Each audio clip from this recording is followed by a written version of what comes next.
Hi friends, எல்லாருக்கும் good morning. பாருங்கள், walking போயிட்டுருக்குறேன். Time பாருங்கள், 5 மணிக்கெல்லாம் வந்துட்டேன் வாக்கிங்கு. அப்புறம் இப்போ தான் வாக்கிங்கு வந்து காலையில் வாக்கிங் போகிறீங்களா கமெண்ட்ஸில் சொல்லுங்கள் ஃப்ரெண்ட்ஸ்.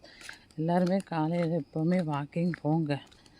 நான் போவேன், இடையில ஒரு நாளைக்கு போக மாட்டேன். மழை பெஞ்சா கொஞ்சம் உடம்பு சரியில்லைன்னா போக மாட்டேன்.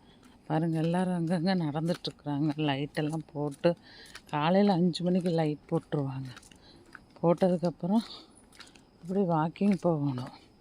காலையிலே வாக்கிங் போவோம்.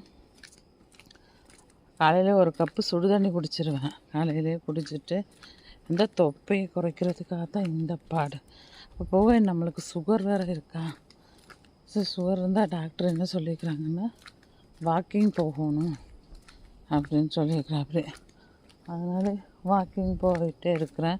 யாராச்சும் வரும்போது நான் கட் பண்ணிவிட்டு தான் எடுப்பேன். என்ன ஏதாவது பிரச்சனை வந்துடக்கூடாதல்ல, அவங்கள வீடியோவில் காட்டுறேன் அப்படின்னு சொல்லிடுவாங்க. அதுக்காக தான் ஃப்ரெண்ட்ஸ். வாங்க,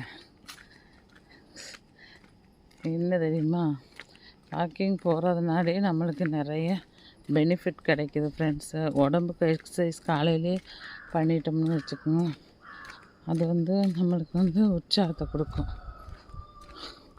காலையில் எக்ஸசைஸ் பண்ணிவிட்டு வாக்கிங் போயிட்டு நம்ம அந்த நாள் ஃபுல்லாக தொடங்கினோம்னு வச்சுக்கோங்க, ஒரு சுறுசுறுப்பாக இருக்கும். அதுக்கு தான் ஃப்ரெண்ட்ஸ். அது போக நம்ம உடம்பு கொஞ்சம் இளைச்சிக்கலாம். இந்த மாதிரி பாருங்கள், எங்கள் பூங்காவை பாருங்கள். பூங்கா எப்படி இருக்குது ஃப்ரெண்ட்ஸ். அப்படியே நடந்துகிட்டே இருப்பேன். நான் 10 ரவுண்டு அடிப்பேன் ஃப்ரெண்ட்ஸ் இதில் காலையில். இப்போ 7வது ரவுண்டுன்னு நினைக்கிறேன். பார்ப்போம். முடிச்சுட்டு 10 ரவுண்டு முடிச்சிட்டேன்னா அப்புறம் அந்த எக்ஸசைஸ் மிஷின் அங்கே இருக்குது, அதில் எக்ஸசைஸ் பண்ணுவேன் கொஞ்சம் நேரம். இந்த எக்ஸசைஸ் மிஷின்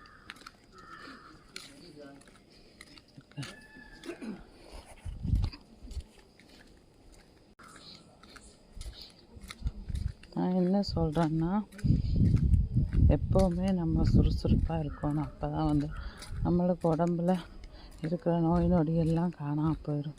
ஃபஸ்ட்டெல்லாம் நம்ம நல்லா ஓடி ஆடி விளையாடின காலம் இருக்குது. இப்போ இருக்கிற குழந்தைகளுக்கு விண்டோ கேம்ஸே கொடுத்துட்றாங்க. வீட்டுக்குள்ளேயே விளையாடுற மாதிரி அந்த டிவி ஃபோனு இதெல்லாம் கொடுக்குறனாடி அவங்களுக்கு ஒரு சுறுசுறுப்பு இல்லாமல் இருக்கும்.